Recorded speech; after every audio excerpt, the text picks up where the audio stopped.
Hey, what's going on guys? It's N1ghtF4ll here, and today we're going to be starting a brand new series on my channel called N1ghtF4ll Natters, which is going to be a series of reviews that I do based on films, games, and other things that I like, just, generally to inform people of the sorts of things that I enjoy and whether or not they would enjoy it as well.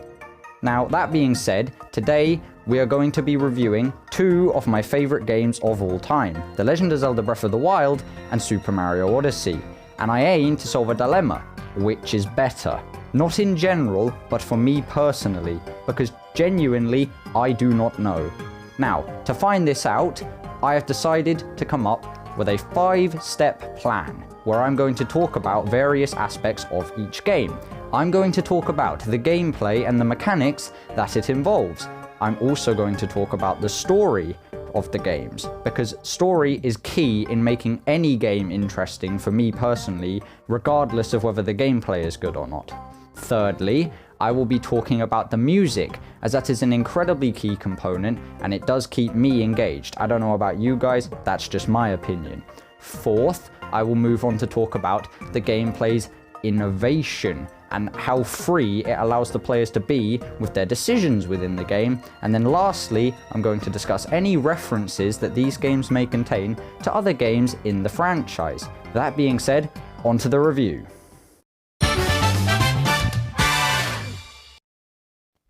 Firstly, I want to talk about Super Mario Odyssey. Odyssey at its core is an amazing 3D platformer, with incredible movement options offering near limitless fun. Your objective throughout the game is to collect power moons and travel throughout various kingdoms, each of them offering a completely new experience from the last. But what makes Super Mario Odyssey so fantastic is Mario's new companion Cappy. Cappy allows Mario to possess enemies from all walks of the Mario franchise, ranging from Goombas to new enemies such as Pokios, which are birds with the ability to scale walls with their beaks. There's never a dull moment in this game, with so many captures to discover, moons, and also kingdoms. Now let's talk about Breath of the Wild. Breath of the Wild is a phenomenal open world role-playing game, which took the Zelda franchise in a whole new direction, for the better in my opinion. The game introduces you to its various mechanics, such as weapon durability, by simply having you pick up almost anything and everything you find, and just start attacking enemies. The tutorial area of the map has you complete 4 shrines, which act as the game's mini-dungeons, before they tell you about, well, we'll cover that in the story section of the video. Anyway, from almost the moment you leave the tutorial area, you are free to go about exploring Hyrule completely as you please, and it will always be one of my favourite gaming memories getting to traverse this expansive world for the first time. Okay, now you might be thinking that Super Mario Odyssey's story is just another linear situation where Bowser kidnaps Princess Peach. Well, let me be the first to tell you that you're wrong. Odyssey, while still basing its story around this tried and true format, builds upon it in ways I never could have imagined. The game opens with Mario being defeated by Bowser like normal, but then it turns into so much more than that. Bowser plans to marry Peach. He steals from almost every kingdom in existence, and then proceeds to attack Mario with a gigantic dragon. It's almost like the game's trying to become Dark Souls or something here. Finally, you're treated to the surprise of a lifetime when you can possess and become Bowser himself. It was truly one of the greatest gaming moments I've ever experienced. So Odyssey stays true to Mario, whilst updating it for a newer generation, which I absolutely adore. Now let's move on to talk about Breath of the Wild's story. Breath of the Wild has a story unlike any I have ever experienced before.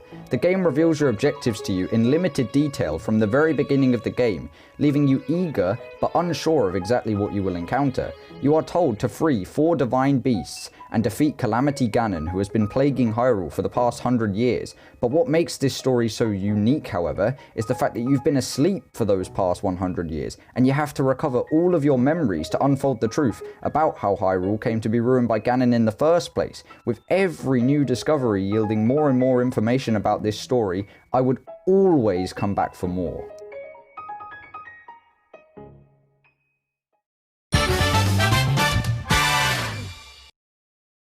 Next, I'll be talking about the music for each game, which, as I mentioned earlier, is an integral part of engaging someone when they play. Now, I'm going to go out on a limb here and say that the soundtracks to both these games are absolutely perfect. Odyssey's peppy music always keeps you cheery throughout the game, and its vocalized songs such as Jump Up Superstar were a welcome surprise when jumping through the colourful kingdoms that the game had to offer, and similarly, Zelda's soundtrack was ambient, serene and beautiful when traversing the beautiful fields of Hyrule, and intense when cutting through hordes of enemies and fighting bosses. Each of the game's music suits every situation they present perfectly and complements the gameplay to a T, so I don't even think that I can compare the two. When it comes to innovation, Super Mario Odyssey does not disappoint. Thanks to the game's many capturable enemies and amazing maneuvers that Mario can pull off with the help of Cappy, such as bouncing off of him and diving around, there are so many ways that you can obtain all of the power moves that the game has to offer. Players are constantly innovating, finding new ways to tackle any and all the challenges that the game throws at you. Even I've found various ways of doing the same section of the game across my multiple playthroughs, so no moment is ever the same, meaning there's always something new for you to discover. Now, on the other hand, despite my adoration for Super Mario Odyssey, I have to hand it to Breath of the Wild. You can quite literally do anything in this game. While Super Mario Odyssey has clearly intended solutions to each part of the game, Zelda limits you only by your imagination and creativity when it comes to tackling a new challenge. I remember seeing a tower that I needed to clear of some brambles before having a clear path to the top. However, I simply cooked up some stamina boosting food and took the long way around, narrowly missing all of the brambles in my path. I could have even set the grass ablaze, which would cause an updraft that I could use to carry me to the top of the tower with my paraglider. The game hands you so many ways to complete challenges on a silver platter, and I absolutely loved finding all sorts of ways to do new things when playing for the first time, and still do.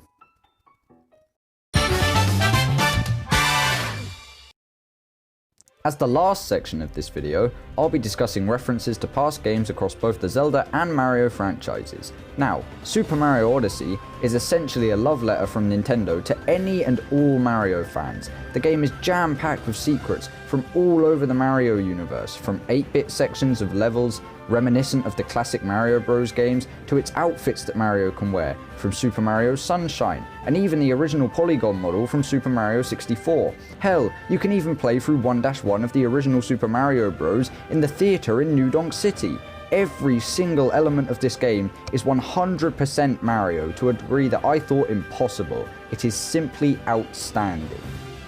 Now, while I think it's safe to say that Super Mario Odyssey has far more secrets packed into it than Zelda Breath of the Wild does, I still loved every little reference I found when playing, from armor that makes Link look like Zant from Twilight Princess, or even finding the Majora's Mask in a treasure chest buried deep in a ruined castle.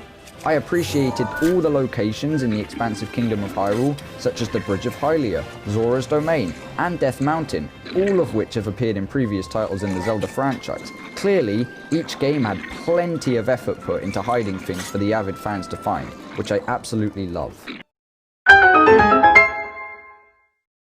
To conclude, I feel like each of these games achieve exactly what they set out to achieve perfectly, and offered amazing experiences which I enjoyed to the very end.